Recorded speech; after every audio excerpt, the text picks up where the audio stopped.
Ok, bueno, vamos a continuar, ¿verdad? Con el curso de Hermenéutica 1. Hoy estamos finalizando bimestre, ¿verdad? Con este último curso.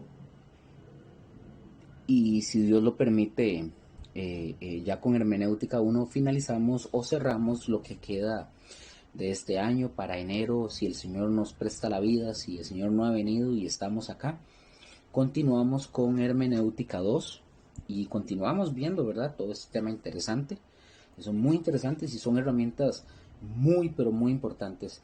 Eh, un creyente, un cristiano, una persona que se congrega en una iglesia y que diga que él solo quiere, o que esa persona, o hombre o mujer, diga que lo único que le interesa es Jesús, que no le importa conocer doctrina, déjeme decirle que está totalmente en un error, está equivocada, porque todo cristiano, en buena y sana teoría, debería sí o sí estudiar y prepararse en teología y conocer todo esto que nosotros estamos haciendo, estudiando, estamos enseñando, preparándonos en todo esto, pero la gran mayoría de cristianos, la gran mayoría, por muchas razones, pereza, cansancio, o no le dan el valor, porque en realidad a Dios no lo tienen en el lugar que corresponde. Ellos creen que sí, pero no es así, porque como yo lo he dicho muchas veces, ellos deberían ser los cristianos, los primeros que deberían de estar botando los portones, entrando por ventanas, desesperados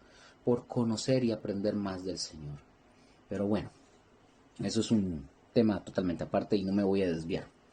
Vamos a continuar, como dije, con el último curso del bimestre y vamos a cerrar cuando estábamos con la primera regla de interpretación y dijimos, finalizando la primera lección, que nos quedamos en Mateo 5:16 para confirmar con la Biblia cómo las obras deben de ser un resultado de una fe genuina. Entonces dice Mateo 5:16, dice, así alumbre vuestra luz delante de los hombres para que vean vuestras buenas obras y glorifiquen a vuestro Padre que está en los cielos. Ok, aquí está otra vez. Esas buenas obras son un resultado de nosotros que ya tenemos la salvación por medio de la fe y que Jesús nos declara que somos luz del mundo. Aquí está diciendo de las obras que los hombres deben ver en nosotros. Oiga, deben verlas, esas obras.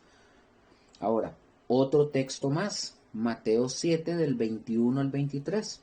Aquí está clarísimo lo que Jesús usa en este pasaje. Y recuerden otra vez que estamos viendo aquel texto de Santiago donde se puede o se podría confundir que la salvación también es por obras. Y dijimos que no. Lo que Santiago está haciendo es confirmar que una fe genuina produce buenas obras. Entonces dice Mateo 7, 21 al 23, dice versículo 21, no todo el que me dice Señor, Señor entrará en el reino de los cielos, sino, ojo, sino el que hace la voluntad de mi Padre que está, me detengo un momento. Si nosotros leyéramos el texto sin entender primero que la salvación es por fe, entonces este texto me parecería que es contradictorio y estaría diciendo que la salvación es por obras, porque el que va a entrar al reino de los cielos es el que hace la voluntad del Padre que está en los cielos. Pero cuando nosotros entendemos que la Biblia no se contradice, y cuando yo entiendo lo que ya hemos explicado, que Santiago lo dice, muéstrame tu fe sin tus obras, y yo te mostraré mi fe por mis obras, porque una fe sin obras está muerta. Cuando ya nosotros podemos entender lo que aquí está diciendo, que el resultado de la fe genuina es alguien que hace la voluntad del Padre que está en el cielo. Espero haberme dado a entender. Entonces, no sé si estará claro, ahí me dirán. Es una buena obra. Y vamos a seguir leyendo. Versículo, que en el versículo 21 dice, y no todo el que me dice Señor, Señor entrará en el reino de los cielos, sino el que hace la voluntad de mi Padre que está en los cielos. Versículo 22. Muchos me dirán en aquel día, Señor, Señor, No profetizamos en tu nombre y en tu nombre echamos fuera demonios y en tu nombre hicimos muchos milagros. Entonces, versículo 23, y entonces les declararé, aquí Jesús hablando, nunca os conocí, apartados de mí, hacedores de maldad. Noten esta frase, nunca os conocí. Es decir, no había una fe genuina. Pronunciaban, mencionaban, profesaban el nombre del Señor. Sin embargo, no tenían buenas obras. Porque el Señor está diciendo, apartados de mí, hacedores de maldad. Debe quedar claro esto. Mateo 24:13. Vamos a ese, Mateo 24:13. Y pareciera que la salvación es por obras, pero no. Porque ya entendimos en todo el contexto de la Biblia a lo que se refiere esto. Versículo 13 de Mateo 24 dice, mas el que persevere hasta el fin, este será salvo. Ok, pareciera que la salvación es por obras, pero no es por obras. Más bien el que tiene una fe genuina es el que va a perseverar. ¿Hasta cuándo va a perseverar? Ahí lo dice el texto, hasta el fin. Vamos a otro, que también es muy, pero muy común que lo usan mal y no se usa la regla de la Biblia, se interpreta por la misma Biblia. Y se saca una doctrina equivocada, una doctrina errónea que puede ser, oigan, que puede ser una media verdad. Una media verdad es como una moneda. ¿Cuántas caras tiene una moneda? ¿Verdad? No hay que ser tan inteligentes para entender de que una moneda tiene dos caras. Pero esas medias verdades a veces enseñan solo una cara, pero falta la otra parte de la moneda. Entonces, es una verdad incompleta. Y una verdad incompleta produce una mala doctrina. Apréndanse en eso también. Una persona que hace obras pero confía en sus obras para su sanación o su salvación, no tiene salvación. Repito eso, una persona que hace obras, pero confía en sus obras para su salvación, no tiene salvación. ¿Por qué? Porque está confiando precisamente en las obras. Una persona que dice que tiene fe en Jesús, pero su conducta, su forma de vida es una vida como cualquiera que no conoce a Dios, su fe no es genuina. La persona que ha puesto su fe en Jesús y en su vida probablemente no quiere, ojo, esto no quiere decir que no se equivoque, hay que entenderlo, o que no falle, pero en su vida hay buenas obras como un resultado de esa fe. Esa es la evidencia de esa fe o de su fe. Por eso yo les puse como ejemplo el caso de Noé. ¿Cuál, cuál es la evidencia de Noé? Que Noé le creyó a Dios, obedeciendo a Dios por 120 años. Ahí está esa fe manifestada, imagínense. Por ejemplo, la Biblia podemos ver a Abraham con su hijo. Bien, Dios lo prueba y le dice, ofréceme a tu hijo. ¿Y qué fue lo que hizo Abraham? No vemos a Abraham no, señor, no, ¿cómo? Si usted me lo acaba de dar, el chiquillo apenas tiene 16 años y usted me tardó 25 años para dármelo. No. Y ahora usted me lo está pidiendo. No, Abraham no dijo eso. Abraham dijo, sí, señor. Aquí, ojo, postdata, aquí hay todo un contexto que hay que explicar.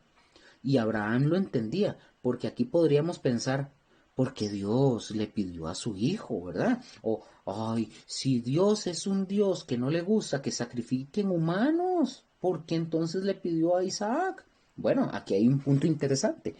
Aquí era la enseñanza en la prueba de la fe de Abraham. Y Dios quería enseñarle qué tan grave era el pecado, que podría ser, oiga, era tan grave el pecado que era necesario ofrecer la vida de su hijo mismo. Ojo, ojo, los pecados de Abraham, los de su familia, él lo entendió tanto que dijo, Señor, si para perdonar nuestros pecados se requiere que mi hijo tenga que ser sacrificado, pues lo voy a hacer. Ojo, pero con esto, pero aún Abraham tenía tanta fe que él mismo sabía que aunque el hijo le fuera sacrificado y muerto, el Señor mismo se lo iba a resucitar de entre los muertos. Él tenía fe hasta para eso. Entonces, ¿qué fue? Y él fue y Dios les preguntó, ¿Dios le permitió que lo sacrificara, que sacrificara a Isaac? No, ya conocemos la historia, no lo sacrificó, Dios no lo permitió, porque Dios lo que le estaba dando era una lección. Sin embargo, en esa lección Abraham estaba, escuchen esto, Abraham estaba tipificando el sacrificio del Hijo de Dios. Vean qué interesante. Es decir, Dios sí tuvo sí lo tuvo que hacer, ¿verdad? Dios sí tuvo que sacrificar a su propio Hijo. Tan grave era el pecado que la única manera de liberar al hombre del pecado fue enviar a su Hijo a morir a la cruz. Y ojo, es de entender, la fe se evidencia con las buenas obras. Es decir, si tienes fe, creíste y tienes salvación, señal de que ya estás obedeciendo a Dios. Vamos a ver en Isaías 53, 4 al 5. Se los leo. Dice, Isaías 53, 4 y 5 dice, ciertamente llevó Él nuestras enfermedades y sufrió nuestros dolores. Y nosotros le tuvimos por azotado, por herido de Dios y abatido. Mas el herido fue por nuestras rebeliones, molido por nuestros pecados, el castigo de nuestra paz fue sobre él, y por su llaga fuimos nosotros curados.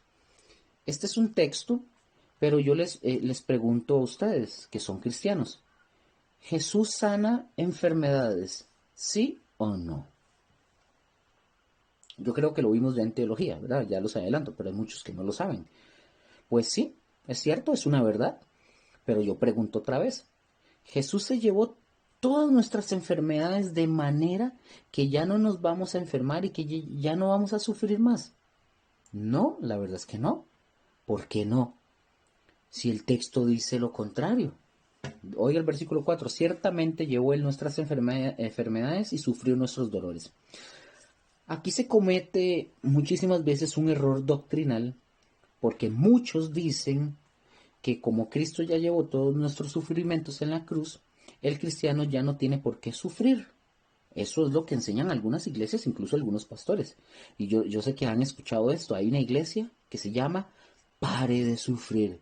Tráigame ahora usted el dinero y yo le doy este, el, el, el pañuelo ungido con el sudor y no sé qué. Bueno, eso ustedes ya lo han escuchado. Esa iglesia, pare de sufrir. Según ellos, ¿verdad? Pare de sufrir. Siempre, escuchen esto, siempre las malas doctrinas, las malas interpretaciones causan problemas y causan conflictos. Ojo con eso. Ahora, les quiero comentar, sí, Cristo sí llevó nuestras enfermedades y nuestros dolores, pero aquí el punto principal que está hablando este texto de Isaías se refiere a nuestros pecados. A eso se refiere el punto principal. Pero también Jesús habla de sanidad.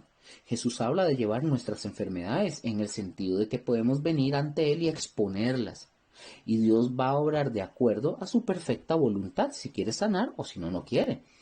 A unos los sana, a otros los levanta y a otros de repente pues pasan cosas como que un familiar no se sane y fallezca, puede suceder, o uno mismo incluso. Ahora, aquí sí es importante entender que la Biblia, al interpretarnos, nos muestra un montón de pasajes que hablan sobre lo que el cristiano va a pasar. Por ejemplo, en el Salmo 34:19 vamos a ver lo que dice la Biblia, no lo que dicen los hombres, ¿verdad? Hay que tener eso claro, qué dice la Biblia. Y vamos a ver algunos versículos para que no se nos olvide que Cristo, por un lado, nos da la fuerza, nos da la capacidad para enfrentar muchas cosas que nos va a ayudar en las aflicciones y que nos va a sacar de situaciones difíciles, pero también vamos a pasar por eventos difíciles. Imaginémonos a Eliseo. Eliseo se enfermó y murió, dice la palabra. Entonces, ¿qué? ¿No tuvo fe? Seguro Eliseo, el profeta, no tuvo fe. En fin, bueno. Dice Salmo 34:19. Ojo lo que dice. Muchas son las aflicciones del justo. ¿Cuántas? Muchas. Pero de todas ellas le librará Jehová. Sigue. Pero de todas ellas le librará Jehová. Ahí es donde cabe lo que acabamos de leer. El Señor no nos deja. Él está con nosotros. Vamos al Salmo 9:9. Se los leo. Salmo 9:9. Dice: Jehová será refugio del pobre, refugio para el tiempo de angustia. ¿Para qué tiempo de qué? Dice la palabra. Dice que va a haber angustias. Sí, dice eso. Salmo 77:2. Estamos ahorita en el Antiguo Testamento, ahorita vamos al Nuevo. Y lo que estamos haciendo es aplicar la regla. ¿Cómo se llama la regla? La misma Biblia da la respuesta o la Biblia interpreta a la misma Biblia. Dice el Salmo 77:2, dice: Al Señor busqué en el día de mi angustia. Ojo, en el día de mi angustia. Alzaba a él mis manos de noche sin descanso, mi alma rehusaba consuelo. ¿Ven? Ahora vamos a Romanos 8:18 y vamos a ver qué dice el apóstol Pablo en el Nuevo Testamento. Romanos 8:18 dice: Pues tengo por cierto que las aflicciones del tiempo presente no son comparables, repito eso, pues tengo por cierto que las aflicciones del tiempo, ¿qué? Presente, no son comparables con la gloria venidera que en nosotros ha de manifestarse. Nuevamente ahí está, otra vez nos dice claramente que vamos a pasar por aflicciones, pero debemos pensar que las aflicciones presentes no son comparables, dice Pablo, con la gloria venidera, que se va a manifestar en nosotros. Eso es el aliento que nos da el Señor a nosotros. ¿Lo logran ver? Vamos a ver ahora Segunda de Corintios, capítulo 12, versículo 7. Ojo con esto, este hombre seguro no tuvo fe, le faltó muchísima fe. ¿Ustedes creen que Pablo no tenía fe? Vamos a ver qué dice Pablo. Segunda de Corintios 12:7 dice: Y para que la grandeza de las revelaciones no me exaltase desmedidamente, me fue dado un aguijón en mi carne, un mensajero de Satanás, que me abofetee para que no me enaltezca sobremanera. Respecto a lo cual 3 veces he rogado al Señor que lo quite de mí, y me ha dicho: Bástate mi gracia, porque mi poder se perfecciona en la debilidad. Por tanto, de buena gana me gloriaré más bien en mis debilidades, para que repose sobre mí el poder de Cristo. Quiero que entiendan algo. No vaya usted a interpretar que las debilidades como las debilidades que tienen que ver con el pecado. No tienen nada que ver con eso. Aquí debilidad se traduce como en el caso de Pablo, era una enfermedad que él estaba pasando. Hay muchos pasajes, muchísimos, pero hacer esto es lo que dijimos, que la Biblia se interpreta por la misma Biblia. Y esta es la primera regla que estamos ahorita hablando. Y quiero que por favor anoten para lo que vamos a ver. Hay 5 puntos que debemos considerar en esta regla de la Biblia se interpreta por la misma Biblia. Hay 5 puntos que debemos de considerar para que los anoten. Esto los tienen que tener también. Importante. Punto número uno. Punto número uno. Ojo con esto. De esta regla de la Biblia se interpreta por la misma Biblia. Hay 5 puntos que debemos de considerar.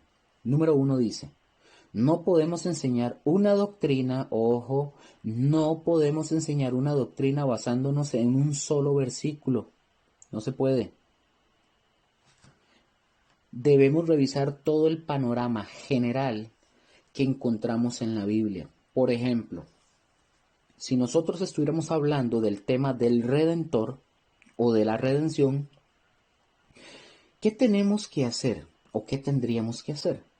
Bueno, de acuerdo a este punto que estamos hablando, el número 1, que dice, no podemos enseñar una doctrina de un solo versículo, nosotros tenemos que revisar todo el panorama general de la escritura. Es decir, tendríamos que ir a la totalidad de la escritura a buscar. Por ejemplo, si yo me baso para enseñarles en Génesis 3:15 y yo les voy a decir, dice Génesis 3:15, Y pondré enemistad entre ti y la mujer, y entre tu simiente y la simiente suya. Ésta te herirá en la cabeza y tú le herirás en el calcañar. Y yo les digo a ustedes, por ejemplo, esto es una promesa de redención. Bueno, ustedes ven y se dan cuenta que no aparece la palabra redención, ¿verdad? Ni redentor ahí en ese texto. Pero si yo les enseño nada más el versículo, y si yo les digo, aquí está una promesa de redención que Dios le dio a Adán y a Eva, ¿qué significa o qué quiere decir esto? Que no los dejó y les dio una promesa que debían de creer para su salvación a través de alguien de la descendencia de la simiente, que nacería el Redentor. Entonces, ¿qué tendría que hacer? ¿Qué tendría ustedes o yo que tendríamos que hacer? Tenemos que recorrer todo lo que la Escritura habla del Redentor. Por ejemplo, iríamos a Gálatas, donde habla que Jesús nació de una mujer y Él es nuestro Redentor. Entonces también me puedo ir a Job 19:25, que dice Job 19:25, yo sé que mi Redentor vive y al fin se levantará sobre el polvo. Y después de deshecha esta mi piel, en mi carne he de ver a Dios. Ahí está hablando Job de su Redentor. Y luego, otro ejemplo, iría al Salmo 19:14. Salmo 19:14 dice, sean gratos los dichos de mi boca y la meditación de mi corazón delante de ti. Jehová, oh Jehová, roca mía, redentor mío. Pregunto, ¿a quién le está dando el salmista el lugar de redentor en este caso? Algunos dicen que a Jesús, pero no está hablando de Jesús, está hablando a Dios, aunque Jesús es Dios, ¿verdad? Recordemos esto, recordemos que Cristo es Dios, pero aquí está diciéndoselo a Dios. Y estamos aquí en el Antiguo Testamento. Aquí se le da a Dios, pero Cristo es Dios, así que el Redentor, ¿quién es? Volvemos, es Cristo Jesús. Hasta su mismo nombre es Salvador, Jesús Salvador. Nosotros lo que tenemos que hacer en este primer punto es que no debemos enseñar una doctrina solamente de un versículo. Tiene que haber muchos textos que nos hablen sobre lo que nosotros estamos viendo o enseñando. Espero que hasta aquí esté todo claro. Entonces, así como vimos, por ejemplo, hace un ratito de la fe, que la salvación era por la fe, o como vimos de las buenas obras, si ustedes se fijan bien, vimos varios textos. Pues justamente así es como debemos de hacer. No podemos hacer una doctrina de uno o dos textos, no se puede. Si nosotros viéramos, por ejemplo, la vida de Noé y nosotros quisiéramos conocer sobre la vida de Noé, tendríamos que ver todo lo que la Biblia nos habla de la vida de Noé. Por ejemplo, Génesis 6:9. Solo anótenlo nada más. Ahí nos comienza a hablar de la vida de Noé. Luego, en Mateo 24, del 37 al 39, Jesús menciona a Noé y en ese texto nos habla como un comparativo del tiempo de la maldad en el tiempo de Noé y cómo será en los últimos días antes de que venga el Hijo de Dios. Ahí Jesús nos lo dice. Otro texto más que nos habla de Noé sería Hebreos 11:7, donde se menciona cómo Noé obedeció a Dios por 120 años y que construyó el arca para salvarse, él y su familia. Luego podemos ir a Primera de Pedro 3:19 al 20, también nos habla de la vida de Noé y aquí nos habla cómo los hombres desobedecieron las advertencias de Noé y que Noé con paciencia predicó de que vendría un juicio. Otro ejemplo que les voy a dar. Se debe seguir, por ejemplo, ¿se debe seguir guardando el día de reposo en sábado? No. ¿Pero por qué no? Bueno, aquí el punto sería contestar ¿por qué no? ¿Con qué nosotros deberíamos de responder esto? Con la misma Biblia. Hay que contestar con la Biblia. Por ejemplo, en Éxodo 20 ahí nos da el mandamiento y partiríamos de ahí.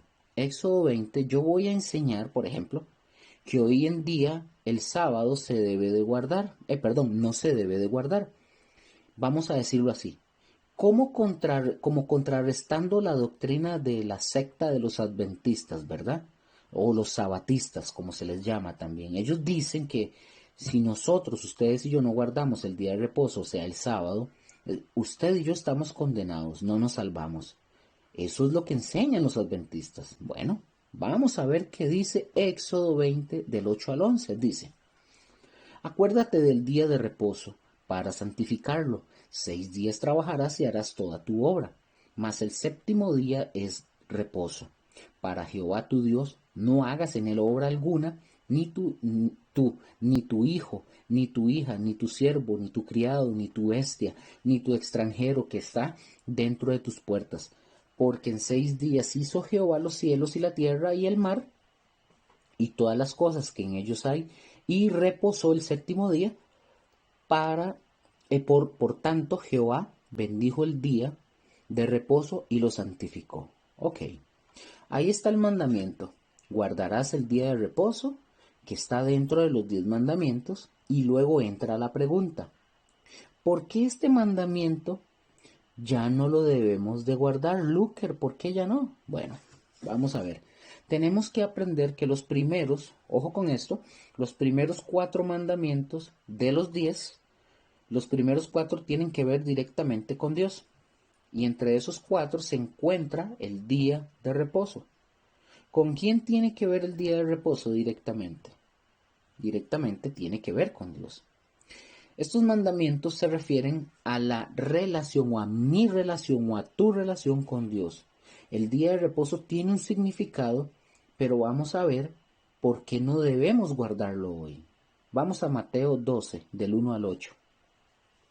Dice, en aquel tiempo iba Jesús por los sembrados en un día de reposo, y sus discípulos tuvieron hambre y comenzaron a arrancar espigas y a comer. Viéndolo los fariseos le dijeron, he aquí tus discípulos hacen lo que no es lícito hacer en el día de reposo. Pero él les dijo, ¿no habéis leído lo que hizo David cuando él y los que con él estaban tuvieron hambre?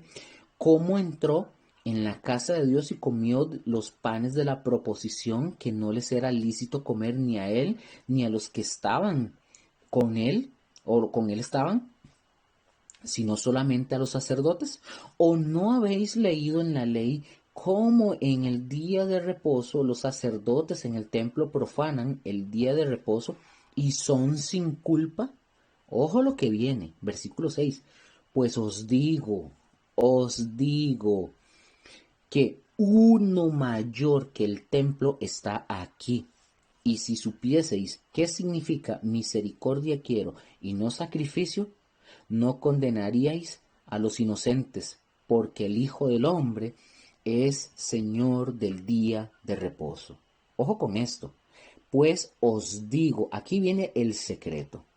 Aquí ya tenemos un segundo versículo. Allá está el mandamiento. Aquí Jesús está por encima del día de reposo. Y esto quiere decir que Jesucristo es superior al día de reposo. Y si yo pongo mi fe en Jesucristo, entonces, ¿qué quiere decir esto? ¿Que yo estoy mal por no guardar el día sábado? No, porque Él es el Señor del día de reposo, por un lado. Pero por otro lado, imagínense que los fariseos guardaban el día de reposo y tenían, ojo, guardaban el día de reposo y tenían intenciones de matar a Jesús. Entonces, pregunto, ¿de qué les servía guardar el día de reposo? De nada. ¿Les servía de algo? En lo absoluto, para nada. Vamos ahora a ver Hebreos 4, porque aquí es donde entra un secreto que muchas veces no lo entendemos.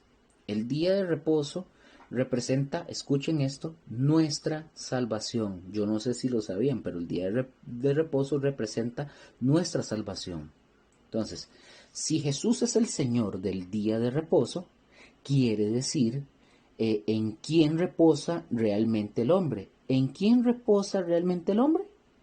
En Cristo Jesús. Es decir, 6 días trabajarás y el séptimo vas a descansar.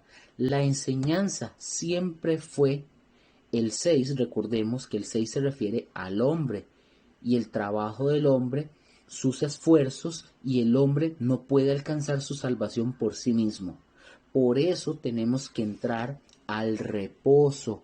El reposo no es por nuestras obras, es por nuestra dependencia en Dios. Eso era lo que significaba el día de reposo. Es decir, que vamos a dejar de confiar en nuestros propios esfuerzos y que vamos a confiar en este día, vamos a confiar en Dios. La enseñanza era justamente esa, y aquí lo aclara Hebreos. Espero que alcancen ahorita los minutos para poder terminar esta enseñanza.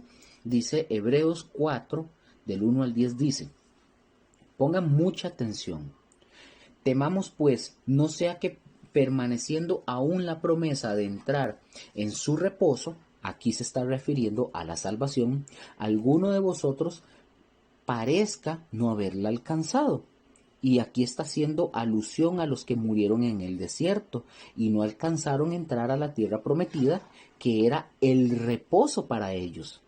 Pero lo mismo, pero era lo mismo, era entrar en reposo en una dependencia total con Dios. Versículo 2 dice: porque también a nosotros se nos ha anunciado la buena nueva como a ellos, pero no les aprovechó el oír la palabra, por no ir acompañada de fe en los que la oyeron. Vean qué importante la fe. La fe es tan importante. Versículo 3. Pero los que hemos creído, entramos en el reposo, de la manera que dijo: por tanto, juré en mi ira, no entrarán en mi reposo. ¿A qué se está refiriendo esto? A salvación.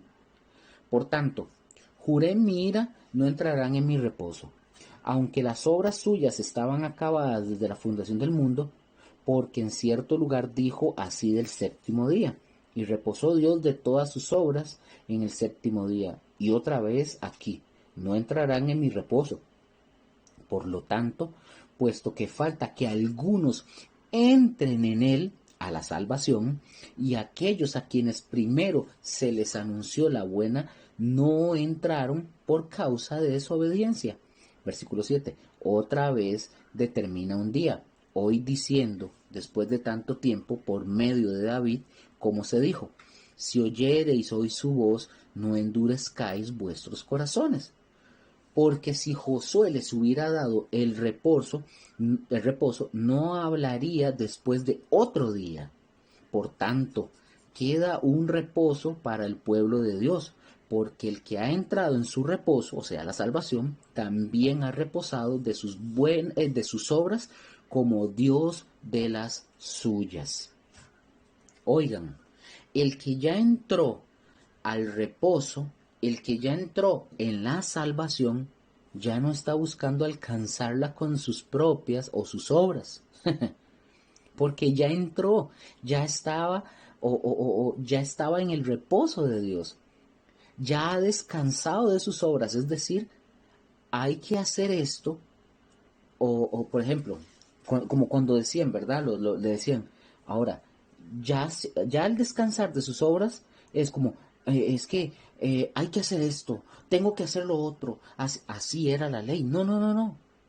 Hay, hay que hacer aquí, hay que hacer esto, hay que, hay que hacer esto, y si no lo hago, yo no alcanzo esto. No, no, no, no, no, ya no. Ya nosotros entramos, o tú o yo, ya entraste o entramos por fe. Ahora, la fe o tu fe te ha puesto en una dependencia completa en la obra de Jesucristo, no por las obras de nosotros, porque ya hemos descansado. Versículo 10 dice: porque el que ha entrado en su reposo, también ha reposado de sus obras, como Dios de las suyas. Versículo 11 dice: procuremos pues entrar en aquel reposo, que es la salvación, ese, ¿verdad? El reposo, que es la salvación, para que ninguno caiga en semejante ejemplo de desobediencia. Es decir, la desobediencia, chicos, escuchen, ya con esto finalizo. La desobediencia es un resultado de una falta de fe. Repito esto, la desobediencia es un resultado de una falta de fe. Queda claro que que no se nos olvide, de verdad, que no se nos olvide. Este punto no se nos puede olvidar, es importante. No podemos enseñar una doctrina de un solo versículo. Tiene que tener el apoyo de toda la escritura. Bueno, chicos, con esta enseñanza cerramos lo que es el bimestre, ¿verdad? Estamos ya cerrando, culminamos ahorita el bimestre de Hermenéutica 1 y si el Señor así lo permite, si estamos vivos y si el Señor no ha venido, para enero nosotros estamos retomando nuevamente lecciones, ¿verdad? De hermenéutica. Estamos retomando la segunda parte que sería hermenéutica 2, donde ya vamos a entrar con otros puntos interesantes con la hermenéutica. Vamos a aprender muchísimo también. Y hasta aquí llegamos en este curso y yo espero que en el examen les deseo lo mejor, de verdad. Lo que se preparen bastante, recuerden, la hermenéutica tienen que estarla practicando. No se les olvide, tienen que estarla practicando porque si no se les va a olvidar. Gracias chicos, que descansen.